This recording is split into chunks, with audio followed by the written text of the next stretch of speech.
Excellencies, distinguished guests, very good morning.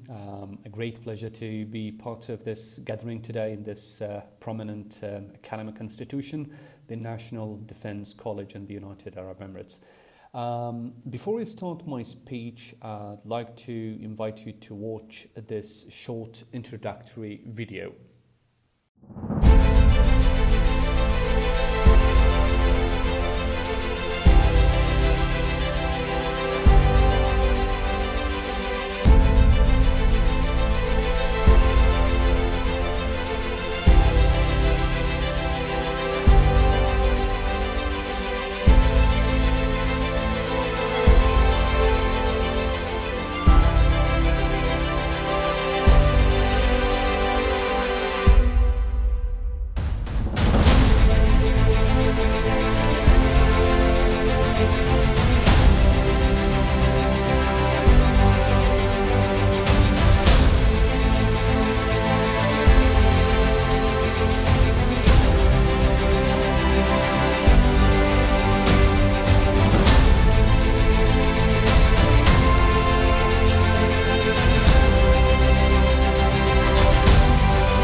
Indeed, building the human capital should always come at the heart of any development process.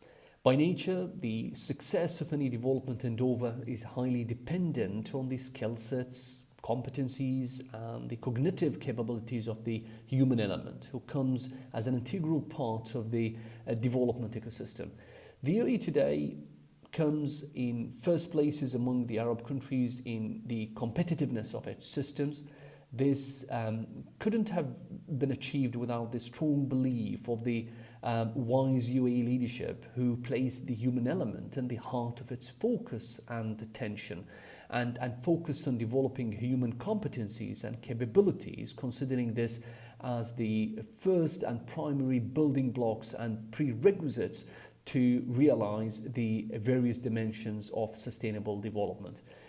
In this regard, the National Defence College has become one of the main production lines in building the man and the human of the future in the United Arab Emirates. So just to provide you with a glimpse of what the presentation is about, I'll briefly touch upon the current economic crisis and its impact both on the global and Arab scenery. Then I'll pinpoint some of the economic foundations of GCC and UAE and how much their economies depend on hydrocarbons, and highlight a number of pressing challenges. Then I'll move on from there to talk about the importance of building a big picture perspective on the role of the digital economy in accelerating growth and development pace. I'll conclude with a list of recommendations for policymakers, and I'll show you a video on there, and some and also just finalize this presentation with few remarks about the necessary reformation requisites to stimulate economic growth in the GCC and the Arab region. So to start off with, by looking at the published statistics and data, it becomes perceptible that the global economy was going through ups and downs in the past few decades. However, the hit it received from the recent pandemic showed how the global economy is unprepared and fragile. International reports argue that the total global losses as a consequence of the current crisis is estimated at around $20 trillion of the global GDP, including lost potentials. Other reports estimate the setback to exceed $80 trillion in damages. The truth is, nobody can calculate the full impact of damages in totality, especially in light of the new waves of COVID-19 variants. Overall, the impact of COVID on world socio-economic systems was immense and resulted in widespread job cuts, with lost jobs reaching around 250 million of full-time jobs, amplified global unemployment rates to around 200 million people, tens of millions of people falling into extreme poverty, and countless devastating effects. Besides, COVID has resulted in enormous effects on the global supply chain. If you look at this diagram here, the dark green line depicts world production, which continued in almost same previous patterns. The consumption and prices dropped down incredibly. However, bottlenecks and the go-slow approach in the global supply and the freight transport have given rise to volatile prices and delivery delays. This means that we might soon witness escalating cost and price inflation in our societies, which might possess a big challenge for developing economies. Countries in the MENA region are faced with a dual shock: COVID-19 and the oil price collapse. And amid the gradual reopening of the world economy, we find ourselves in the middle of an escalating oil war, which is pushing for higher economic uncertainty in the global system. From an Arab world standpoint, and despite the expected big gains from the current surge in oil prices, the overall impact of COVID have had catastrophic effects on the Arab economy. Fiscal space may well help drive growth in the GCC countries, but it's likely to be limited in the rest of the Arab states. If we look at the Arab region overall, the magnitude of the setback was almost double the global average due to the already declining economic performance in most of the Arab countries. And due to multiple other reasons, such as political instability in many countries, in addition to the chronic issues and challenges related to high rates of unemployment, increasing inequality, high poverty rates, and the list goes on. All in all, the Arab region will continue to face significant economic and political challenges and will remain vulnerable to uncertainties of the global economy. Let's look here at some of the economic foundations of GCC countries. Demographically, total GCC population is estimated at around 65 million people. Saudi Arabia represents 60% of the total GCC population. GCC altogether represent less than 1% of the global population, but contribute nearly to around 2% to the global GDP. However, there are multiple challenges that GCC countries face, and I'll highlight here some of the main challenges. The first challenge is related to demographics and social changes.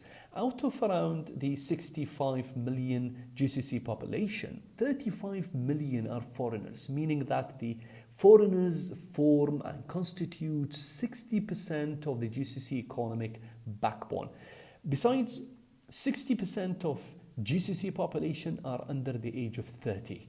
This number is likely to uprise with the forecasted population growth. Unemployment is going to be a big-time challenge. According to World Bank, MENA region has the world's highest youth unemployment rate with almost around 30%. Unemployment can have rippling effects on national economies, from reduced demand, lower consumption and lesser buying power, and all the way to social costs of crime and mental health of the unemployed society.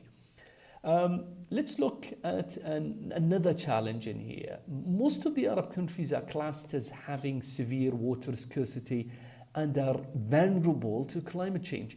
GCC countries are among the world's most water-scarce nations that face a crippling shortage of renewable fresh water.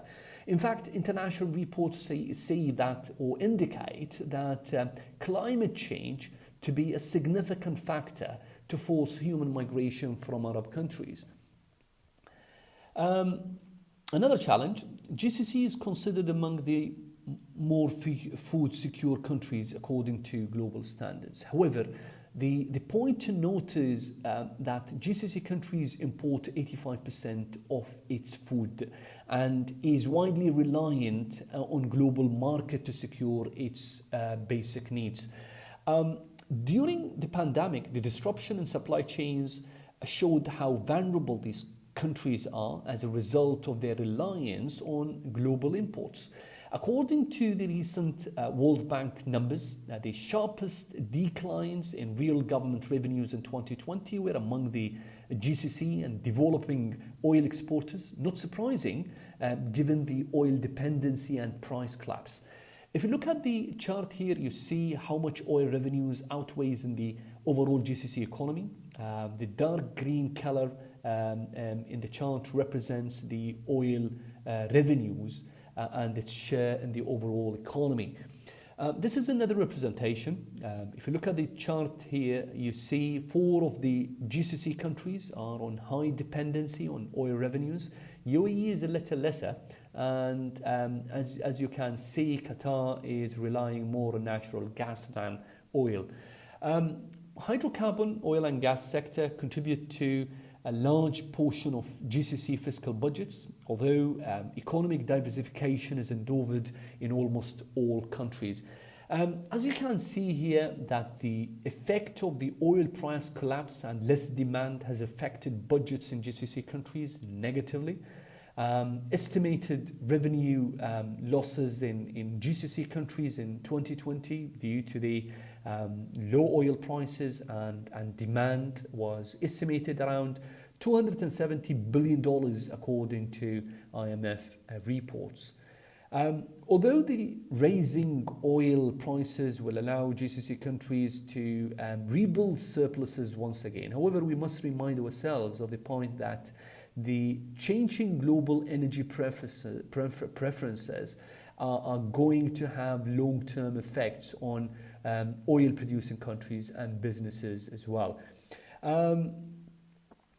Let's take a quick zoom in look at the UAE economy here, and I'll focus once again on the challenges. The UAE has the second largest economy in the Arab world after Saudi Arabia, possessing one of the region's most diversified economies. From a global competitiveness perspective and standpoint, it comes first in the Arab world, and it also ranks in very advanced rankings among the emerging global economies as well as the advanced economies. COVID perspective, COVID-19 had its shadows on UAE's non-oil economy, which is heavily reliant normally upon industries such as aviation, tourism, hospitality and logistics, which resulted in GDP contraction in 2020 by around 6%. The UAE national vaccination program, along with the government's macroeconomic policies, supported the country to reboot its economy and reopen up faster than the others in the region. UAE remains a leader in interport trade as a warehouse and distribution hub in the region. However, manufacturing and value add on exported goods and services is still considered very low. As I mentioned earlier, despite the increasing attention and investment, non-oil sector is still lagging in the UAE and in all GCC countries as well, given that oil remains by far the most important exports. UAE oil and gas exports in 2019 represented around 57% of total exports. The non-oil exports were estimated at around 43%. More than 40% of this number was re-exports, meaning that the UAE was just an intermediate country. Most importantly, the UAE confronts growing competition from economic development strategies in neighboring countries, countries that are actually implementing ambitious economic transformation agendas, which is triggering somehow geoeconomic and geopolitical conflicts. With the current economic models in the GCC and the existing investments and expenses, and considering the state of non-oil sector contribution, GCC countries will face great challenges in the 20 to 30 years to come. According to IMF, the GCC countries' sovereign wealth will start depleting by 2034, and the countries may be turned to net borrower states to sustain their economy. Therefore, the current reality in Arab countries is pushing for the adoption of more bolder and courageous orientations and strategies to address economy transformation that can enthuse the development agendas and address the challenges mentioned earlier. Although there can't be a single approach or solution in this arena, the digital economy as a concept and practice is showing that it can be the fastest paths to build more resilient, growth-focused economic models. According to our studies, the potential of digital economy can uplift key economic indicators by 30 to 40% compared to existing methods. However, this can only be possible if Arab countries focus on building the gears and foundations of the digital economy. In our Digital Economy Index report we published in 2020, the digital economy represents an average of around 2 to 6% of Arab economies at max, compared to over 35% in countries such as China, which is even heading towards making digital economy 50% of its economy in the coming few decades. This shows how large is the gap from one perspective, but also the potential we have in the hand. One of the most recent and important initiatives that have been put on the table in Arab countries is the Arab Digital Economy Vision, which was announced in 2018 by the Arab League. An initiative that was funded by the UAE government and supported by the international organizations and institutions such as Harvard University, UNDP, UNDISA, OECD, World Bank, and many international organizations. I'd like to invite you here to watch this short video for a quick overview of the initiative.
Indeed, there are ample number of growth opportunities for GCC and Arab countries. However, this requires developing understanding and comprehension of the potential, and then reverse engineering the structure of the programs and the overall path.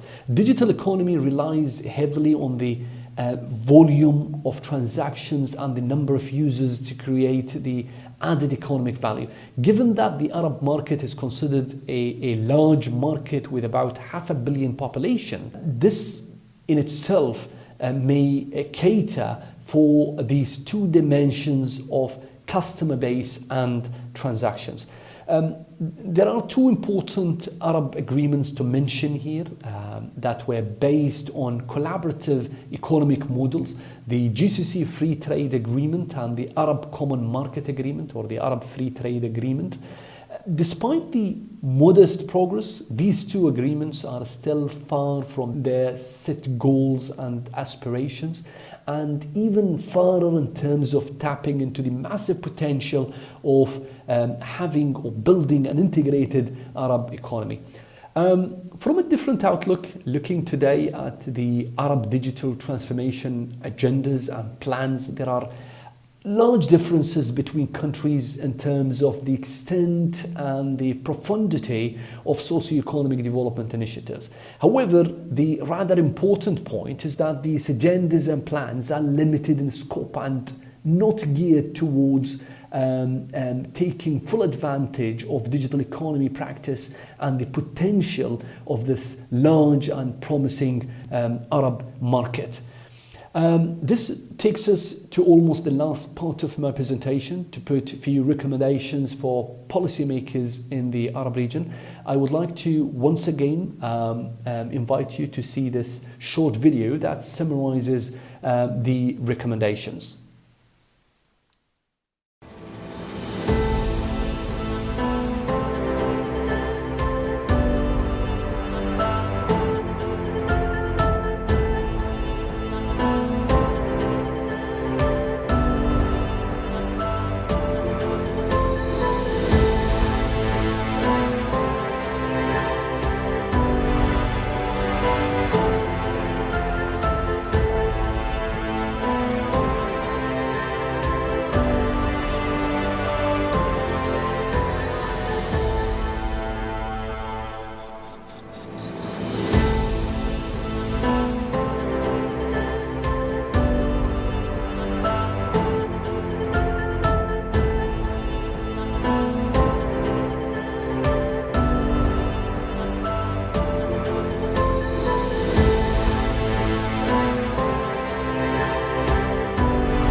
The listed set of recommendations are part of a research study undergoing, and they will be further detailed out in our upcoming publications.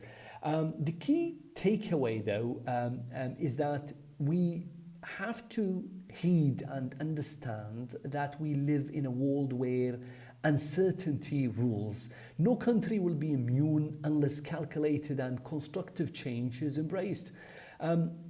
Without further ado, I'll end up this speech with a few remarks. The current economic landscape, both global and regional, prompts Arab countries to reconsider their current economic models, particularly in light of the massive potential of a single GCC or Arab market that can at least double Arab production capacities and export volumes and achieve self-sufficiency goals, which should in turn greatly address income development and job creation requirements. Policymakers need to consider economic reform plans that should rely on regional and international integration in order to face the increasing economic risks and uncertainty. Besides, macroeconomic policies and plans should have measurable KPIs that address employment and job creation requirements, market stability and sustainable economic growth.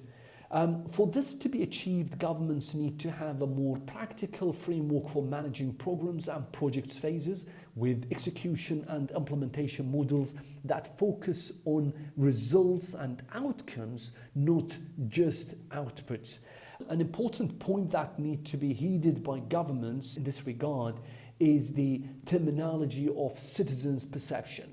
Economic progress needs to be measured by citizens' opinions and evaluations and not completely left in the hands of government departments.